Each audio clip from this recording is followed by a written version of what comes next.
Hi everyone, welcome back. Thanks for joining us today. We've got a brand new story to share with you, so let's begin. My name's Austin. No one just walks away from a marriage on a whim.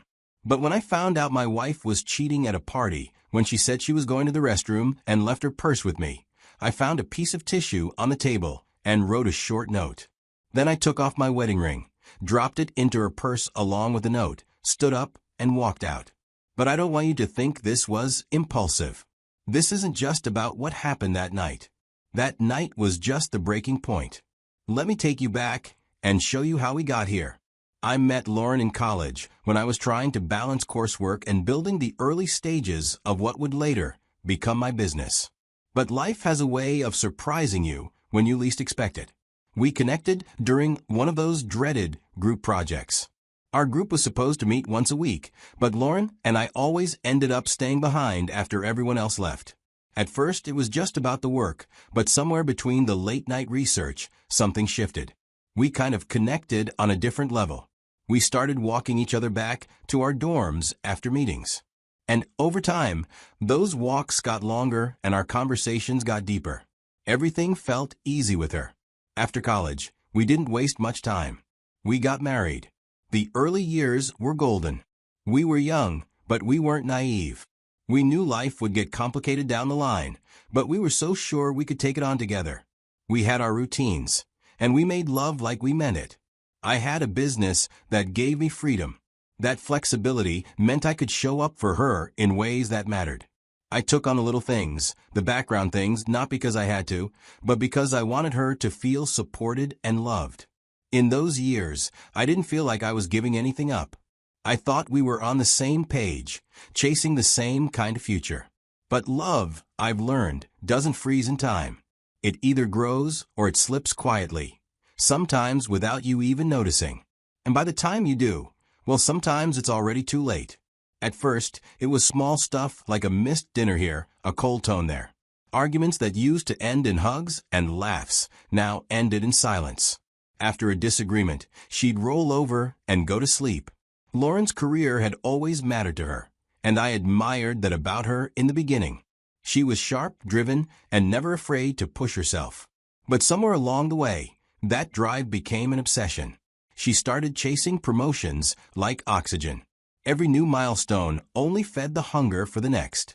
I didn't resent her success, but I did resent how everything else in our life had to shrink to make room for it.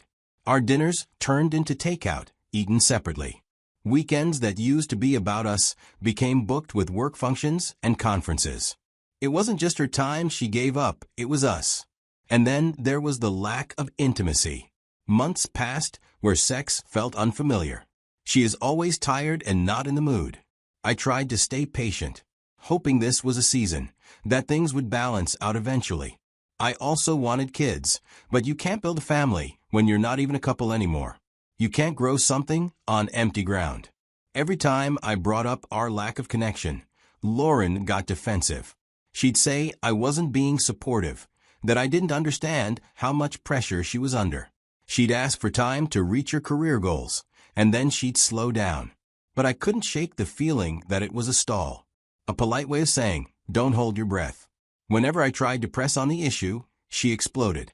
She'd turn it around on me, and instead of leaning in to fix what was broken, she buried herself deeper in work.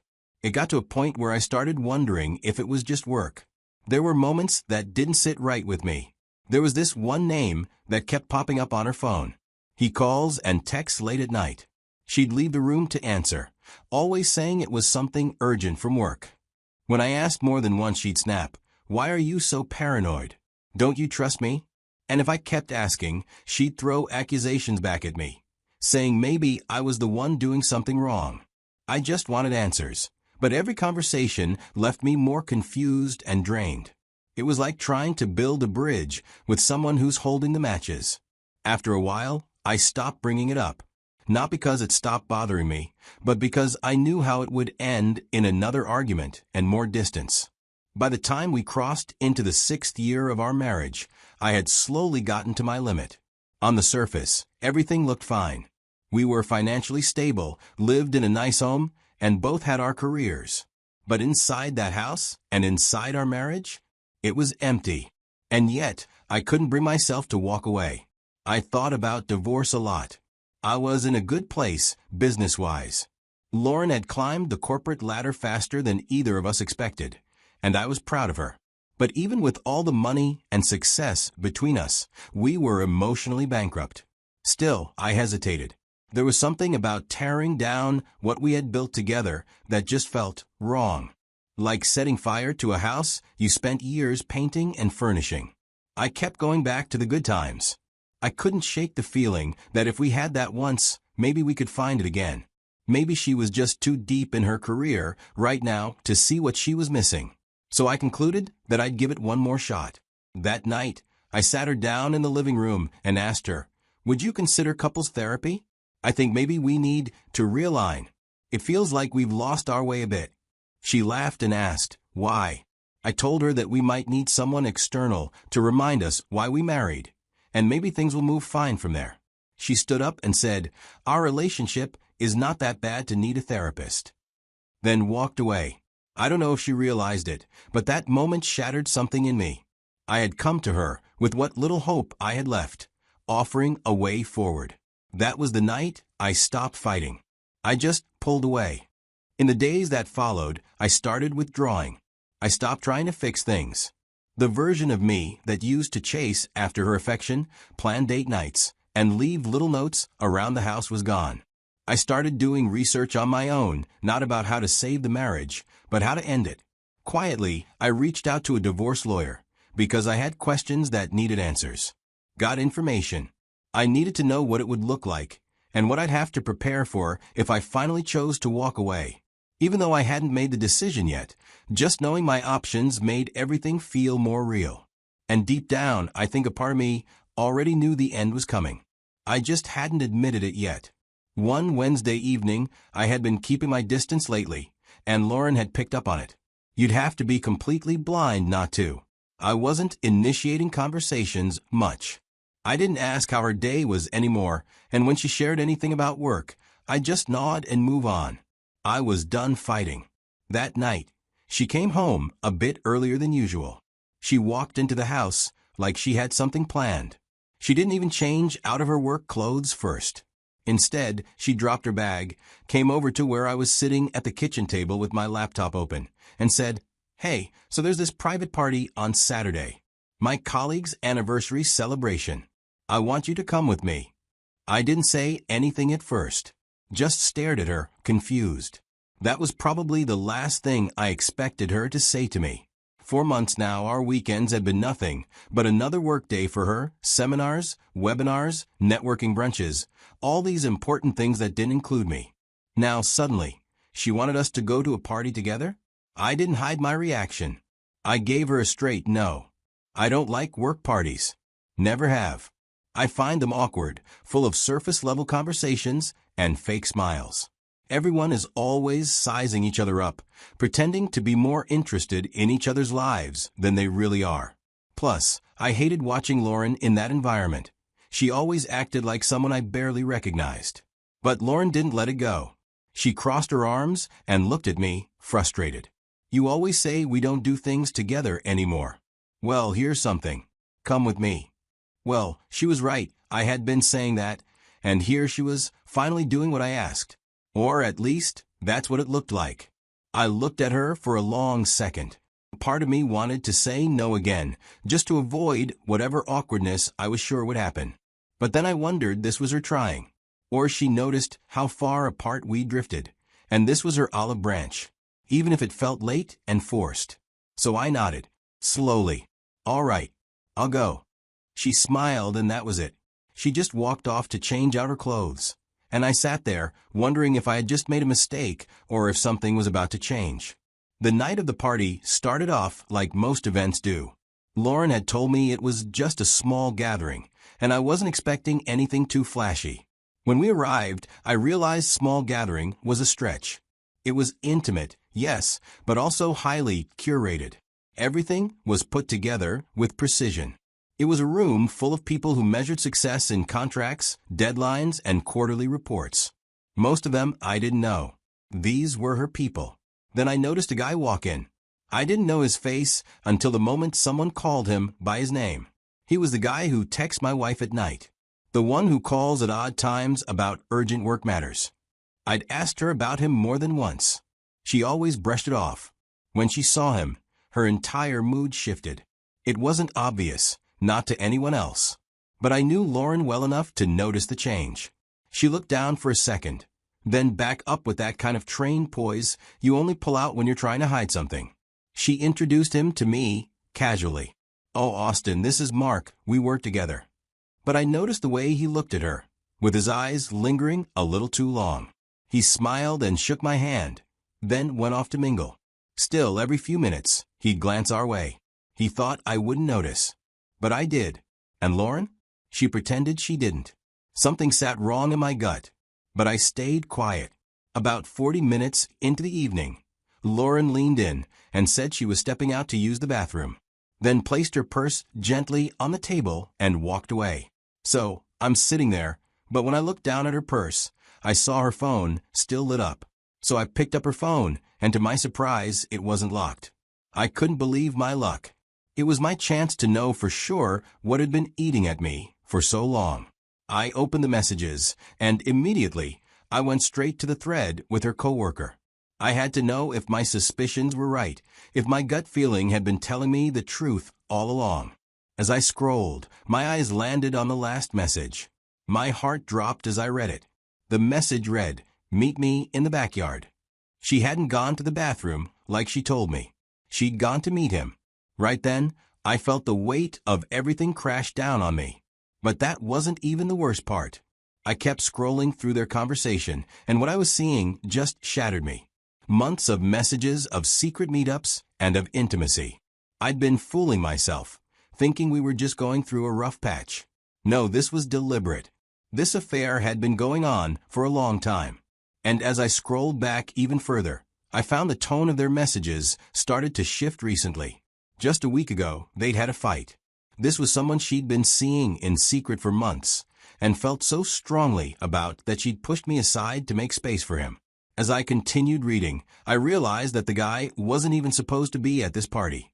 From the texts, I could tell they had had some kind of fight, and that's probably why Lauren had been so distant when he showed up. She knew what she was doing. She was only inviting me to the party because the affair had hit a wall. And in that moment, I realized that the woman I had been trying so hard to hold onto had already let go a long time ago.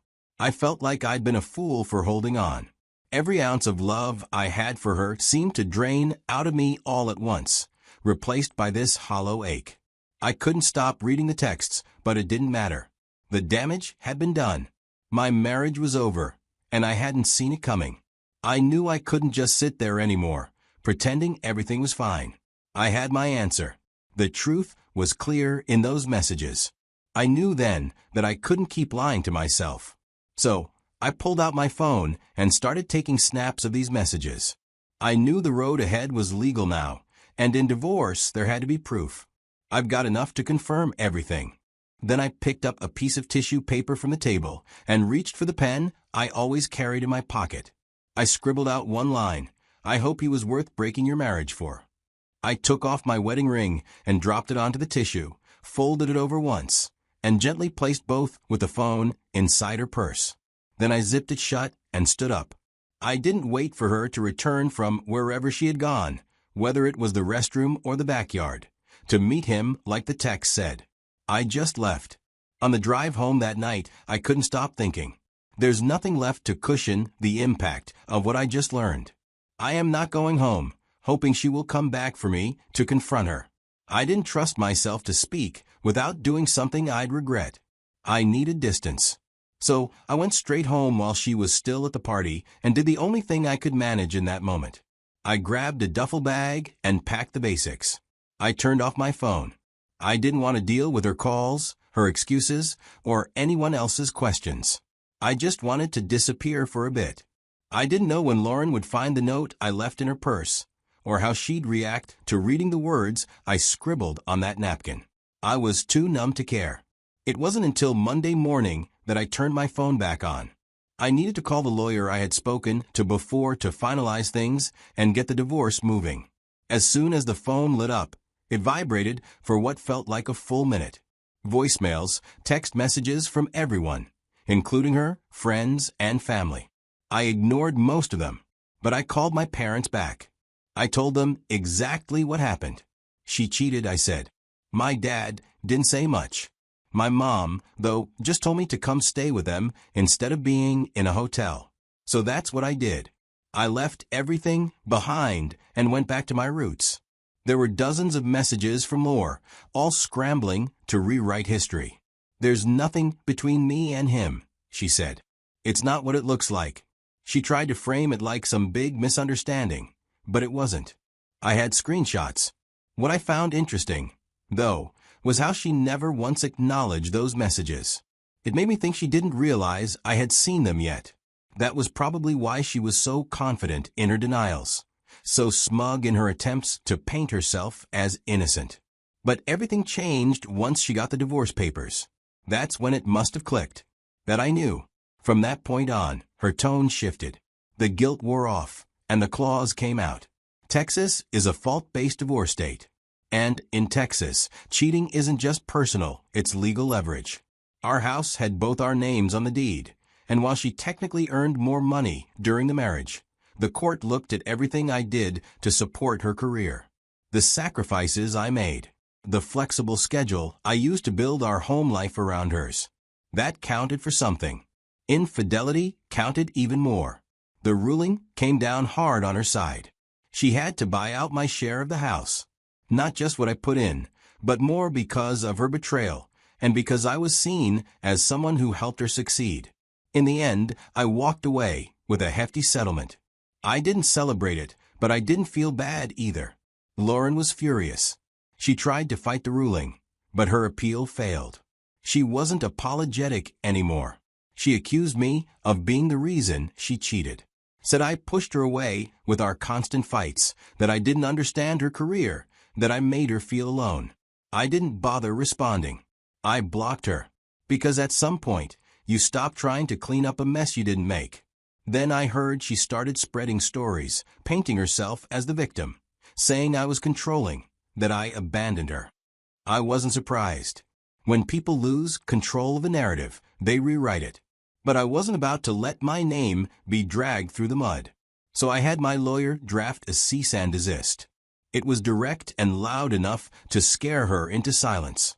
After that, I never heard from her again. When I look back now, I don't feel angry the way I did in those first few days. Back then, it felt like everything I believed in just crumbled in my hands. I won't lie to you, it nearly broke me. But time does something. It doesn't erase what happened, but it softens the sharp edges. It helps you breathe again. What I feel now isn't happiness. I'm not here to tell you that walking away made everything perfect. What I feel now is peace. This whole experience taught me something I didn't expect. Survival isn't just about making it through the worst days. It's about holding on to your values, even when the world tries to pull them apart. It's about letting go when love turns into something that no longer nourishes you. I'm still figuring things out. Healing isn't a straight line. So, to anyone going through something similar, it hurts, I know. But keep showing up for yourself. And when it's time, don't be afraid to choose peace. Because sometimes the strongest thing you can do is simply leave.